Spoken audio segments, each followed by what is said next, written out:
Hello friends, welcome to my channel versatile Kajal પંડ્યામાં તમારું સ્વાગત છે. આજે રવિવાર છે અને સાંજના 4:30 વાગ્યા છે. હું પાર્થ અને દ્વિજ બજારમાં જઈએ છીએ, પણ ક્યાં જઈએ છીએ, શું શોપિંગ કરવાનું છે એનો આઈડિયા અમને કશો જ નથી. બસ મન થયું અમે નીકળી પડ્યા. એકચ્યુઅલી બેકગ્રાઉન્ડ નોઇઝ બહુ જ આવે છે કારણ કે બાજુમાં ઘર બને છે એના લીધે. તો ફટાફટ અમે રેડી થઈ ગયા છે, બસ અમે નીકળીએ છીએ. આજે હું ગુજરાતીમાં બ્લોગ બનાવવાની છું કારણ કે મારા પતિ પરમેશ્વરે કહ્યું છે કે તું ગુજરાતીમાં બ્લોગ બનાય. બહાર તાપ તો ઘણો છે એટલે અમે બાઇક કે એક્ટિવા નથી લેતા, અમે ગાડી લઈને જઈએ છીએ.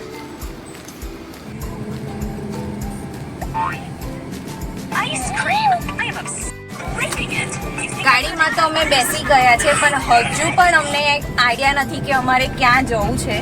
હજુ કોઈ પ્લેસ ફિક્સ નથી થયો. હજુ બસ અમે વિચારીએ છીએ કે કઈ જઈએ. દ્વિજ શાંતિથી બેસી રહે એટલે મારો મોબાઈલ એને આપી દીધો છે, જેથી કરીને અમને વિચારવા દે અને અમને થોડો ટાઈમ આપે.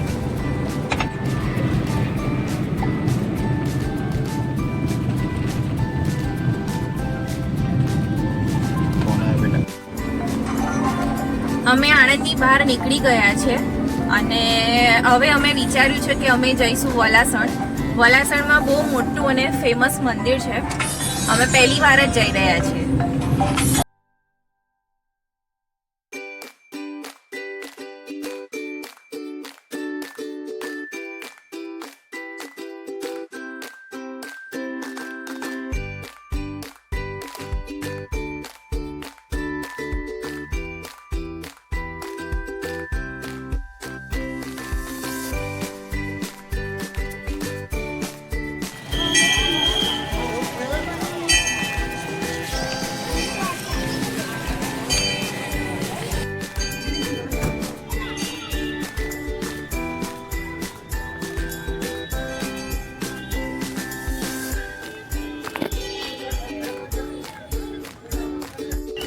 અહીંયા બહાર બહુ મોટું ગ્રાઉન્ડ છે અને મને લાગે છે કે અહીંયા રાત્રે ગરબા થાય છે, એટલે આટલું સરસ ડેકોરેશન કર્યું છે.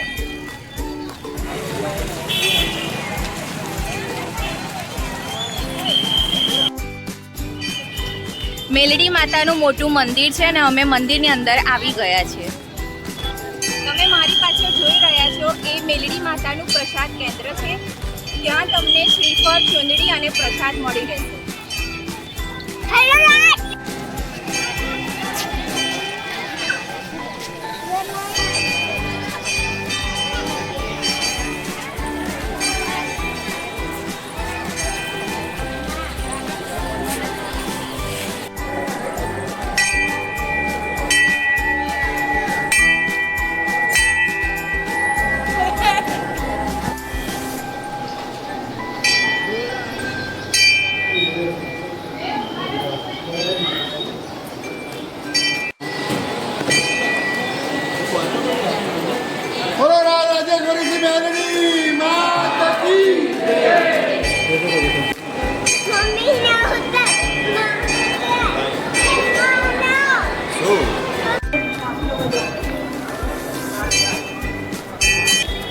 તમે જેવા મંદિરની અંદર આવશો એવામાં જ તમને બહુ જ સુંદર ડેકોરેશન્સ કરેલું તમને જોવા મળશે.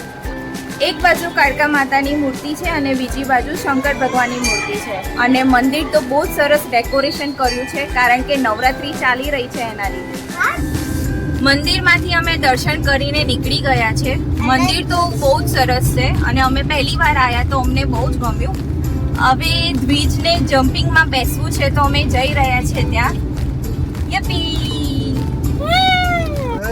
કાન ખોલ!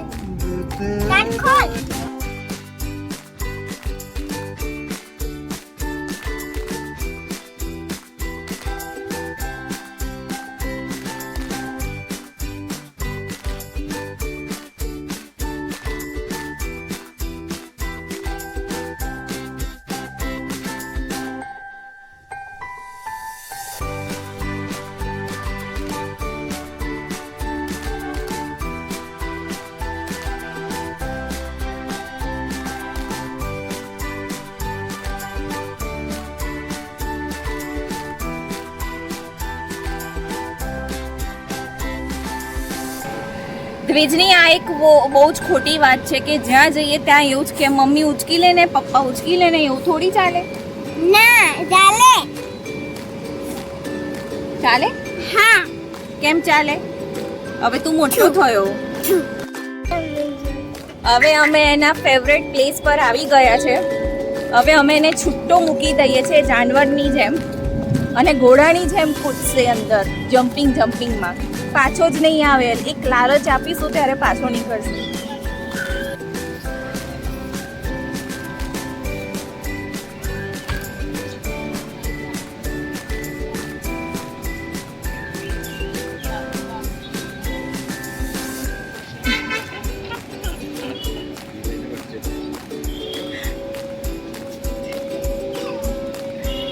પપ્પા જાઓ.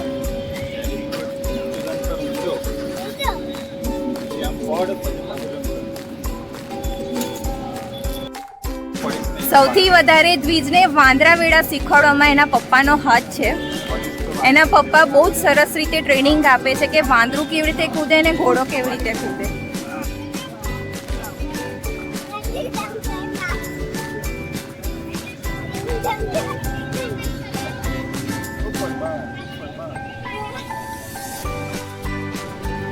અત્યારે તો અમારી પાસે એક જ કામ છે કે કલાક સુધી કૂદશે અને ત્યાં સુધી અમે એને કૂદતા જોઈ રહેવાનું. જ્યાં સુધી બહાર ના નીકળે, એને સંતોષ ના થાય ત્યાં સુધી આવી રીતે બેસી જ રહેવાનું.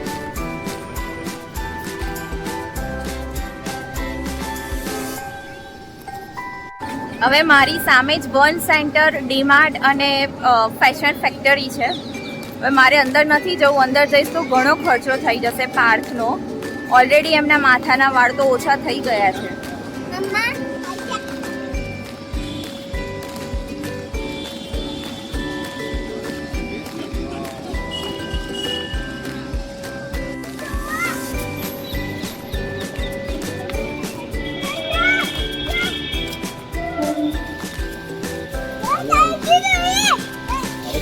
હવે સાંજના 6:30 વાગ્યા છે ને દ્વિજ બહાર આવી ગયો છે ફાઇનલી.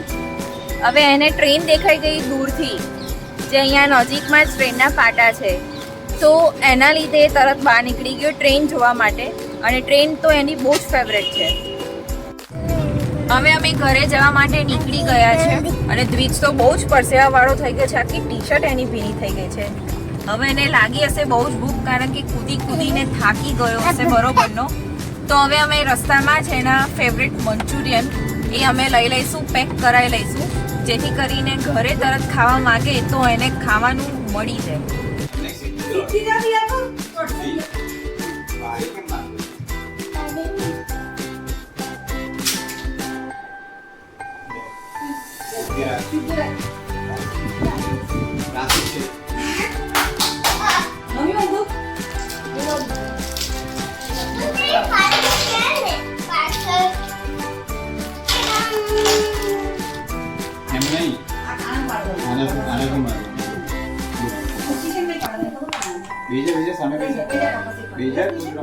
અહીં રાખવાનો આ પટ્ટીમાં, અને આમ અંદર કાળામાં આમ પડવી જોઈએ. આ બેમાં તારે પડવાનું. આ મારશે અને મારા પટ્ટી મારશે. આમ રાખી જોઈને માર શાંતિથી જોઈને માર ક્યાં છે ઉભો વાળી.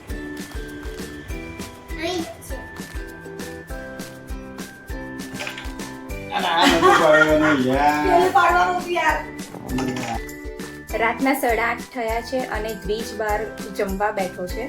તો દર વખતની જેમ દ્વિજની બાલી પણ એના માટે રમકડા ઘણા બધા લઈને આવે છે. વખત એની માટે કેરમ લઈને આવ્યા છે, પછી બંદૂક લાવ્યા છે અને એક કાર, નાની સરસ રમકડાની કાર પણ લઈને આવ્યા છે.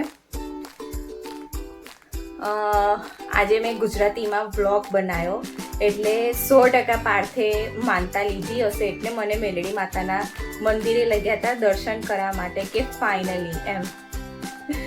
આ તો એક મજાકની વાત છે. તો તમને કેવો લાગ્યો મારો વ્લોગ તો કમેન્ટ જરૂર કરી દેજો, and like, share and subscribe કરવાનું તો બિલકુલ ના ભૂલતા. તો મળીએ નેક્સ્ટ વ્લોગમાં. ત્યાં સુધી આવજો.